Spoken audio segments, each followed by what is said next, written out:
চোখের মনি না, আমার নামই মনি। চলে এসেছে নতুন আরও একটা ভিডিওর সাথে। ভিডিওটা কি হতে চলেছে তোমরা তো টাইটেল আর থাম্বনেল দেখে বুঝেই গেছো। আমি নর্মালি একটা ব্লগ বানাবো ভেবেছিলাম, কিন্তু ব্লগটা যে এমন হয়ে যাবে আমি নিজেও জানতাম না। সেদিন গিয়েছিলাম বহরমপুরে আমার কিছু কাজের জন্য, আমি আর আমার একটা ফ্রেন্ড। তো সকাল সকাল কাজ হয়ে যাওয়ায় আমরা ভাবলাম যে চলো একটু মোহন থেকে ঘুরে আসি। যেই ভাবনা সেই কাজ, আমরা স্টেশন থেকে টোটো ধরে দুজন মিলে মোহন মলে চলে এলাম। আর এসে ফার্স্টে গেলাম উপরের দিকে একটু ফটো টটো তুলবো বলে। আর এখানে গিয়ে দেখছি আজকে সাইয়ারা মুভিটা হবে। আজকে ছিল মানে সেদিন ছিল 25 তারিখ। এবার আমি শর্টসে বলেছিলাম যে আমি হঠাৎ করেই মুভি দেখে নিলাম। হ্যাঁ সত্যিই হঠাৎ করে, না কোনো টিকিট না কোনো কিছু। আমি তো কোনো টিকিটই কাটিনি। এবার তোমরা বলবে যে টিকিট ছাড়া কি করে মুভি দেখলাম। দাঁড়াও সবটা বলছি। তার আগে বলি, এই মুভিটা দেখার ইচ্ছে আমার অনেক দিন ধরেই ছিল। তো ফাইনালি যে এইভাবে পূর্ণ হয়ে যাবে আমি তো ভাবতেই পারিনি।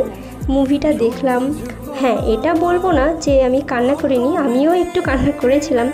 তবে বিশ্বাস করো, ভালো খারাপ এসব বিচার করার আমি কেউ না, তাই আমি বলবো না যে ভালো ছিল বা খারাপ ছিল।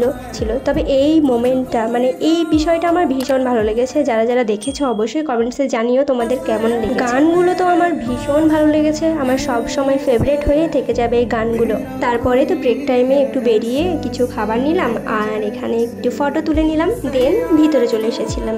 এবার তোমাদের বলি আমি যে কিভাবে দেখতে পেলাম। আসলে আমরা গিয়ে ওখানে দাঁড়িয়েছিলাম, নর্মালি ফটো তুলছিলাম, তখনই একজন এসে বলে যে আপনারা কি মুভি দেখবেন। আমরা বললাম যে না, আমরা মুভি দেখতে তো আসিনি। তো বললো আমার কাছে দুটো সাইয়ারা সিনেমার টিকিট কাটা আছে, আপনারা যদি চান তাহলে নিতে পারেন। আসলে উনি মানে যিনি আর কি আমাদেরকে টিকিটটা দিয়েছিলেন, ওনার সাথে যে মুভিটা দেখবো বলে ওনারা প্ল্যান করেছিল, তো আরেকজন আসেনি বলে উনি আর দেখতে চাইছিলেন না, তো আমাদেরকেই টিকিটটা দিয়ে দিল। আর আমরাও খুশি মনে নিয়ে নিলাম, যেহেতু অন টাইম ছিলাম আর আমাদেরও দেখার ইচ্ছে ছিল। মুভিটা দেখলাম, খুব ভালো লাগলো। আর লাস্টলি একটা হ্যাপি এন্ডিংও পেলাম। দেন তাড়াতাড়ি করে একদম তাড়াহুড়োর মধ্যে বাড়ি আসার জন্য বেরোচ্ছিলাম।